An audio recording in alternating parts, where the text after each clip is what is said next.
FC Barcelona are in the Champions League. Who would have thought? I hope I can get used to saying that sentence. No more Europa League, no more Thursday nights, we all hated those. The Europa League can get out of Barcelona's mind. Now we continue onto the Champions League knockouts for the first time since 2021. Let's review the match that took us through this. So of course, Barcelona faced a very good Porto, probably the best in the Portuguese league. And they lined up with a 4-3-3. Obviously, Ter Stegen still injured a little bit, so Iñaki Peña did have to play, but he did very well today. I'm not going to say he did horribly, because he made a few very good saves that kept us in the game. Then we had Araujo at right back, which I only like Araujo at right back when it's against Vinicius Jr., but other than that, we should be playing Cancelo and I know he doesn't want to play there, but Koundé. In the middle, we had Inigo Martinez and Koundé. Martinez, very decent game, not a bad defender at all. Koundé was a bit inconsistent with his tackles, etc., as he has been for the last 12 months, but still not the worst performance from him that we've seen. And Cancelo starting on the left, which, I mean, fair enough. No Balde, I guess he's getting rested for that game against Atletico Madrid that we have on the weekend, which is a very crucial game. In the middle, the midfield I wanted to see. Frankie de Jong did start. Brilliant, he finally came back from injury. Then we had Pedri and Gundogan, who are two very good midfielders. Obviously, they kept us in the game. Few decent tackles, through balls, etc. Pedri has been struggling as of lately a little bit, but I think he's going to return back to good form soon. Just those Euro qualifiers, you know. Obviously, I'm very glad that Joao Felix started. He has been excellent for us this season, although he's just a lone player. Very good. He has more passion than maybe half the Barcelona players, honestly. He really wants to prove himself. I'm quite happy that we didn't start Ferran Torres. Lewandowski at striker. Where was he the entire game? I'm sorry. This man was completely useless. We depended on our fullback and left winger to score.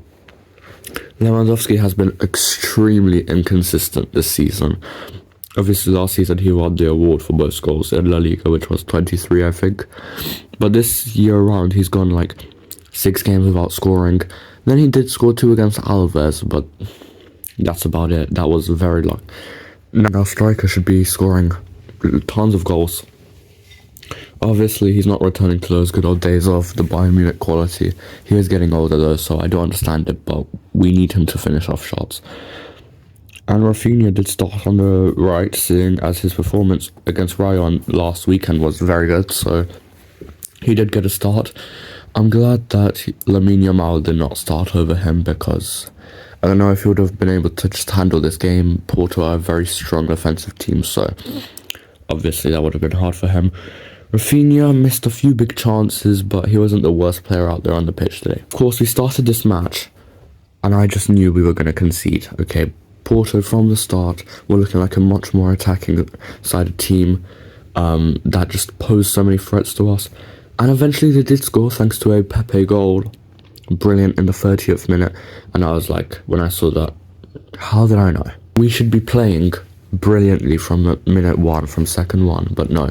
We have to wait for the other team to score a goal before we start playing well, which is just, it's so infuriating watching them struggle around for the first half an hour, then the other team scores, and then they start pressing when it's, I don't want to say too late, because sometimes they do get these 2 goals and win, but sometimes it's just really upsetting. Then we get a poor result.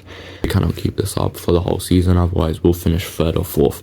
Joao Cancelo, after seeing that Pepe scored, Joao Cancelo was not having it.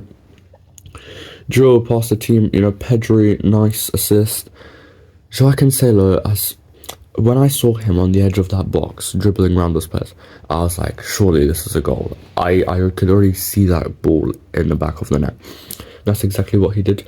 Such a clinical finish, honestly, to get around that defender. Pepe had no chance to stop that one.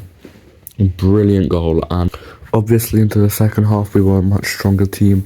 we finally had that motivation to score because, oh look, it's the other team scored, so we have to now try.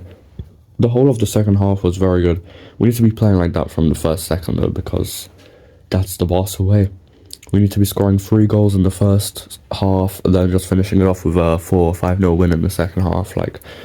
But that's not happening right now. Right now we're depending on teams to score to wake us up. Then we start to press for like half the game. Obviously, Joao Felix did score. It was a very, very hard angle to score from, of course.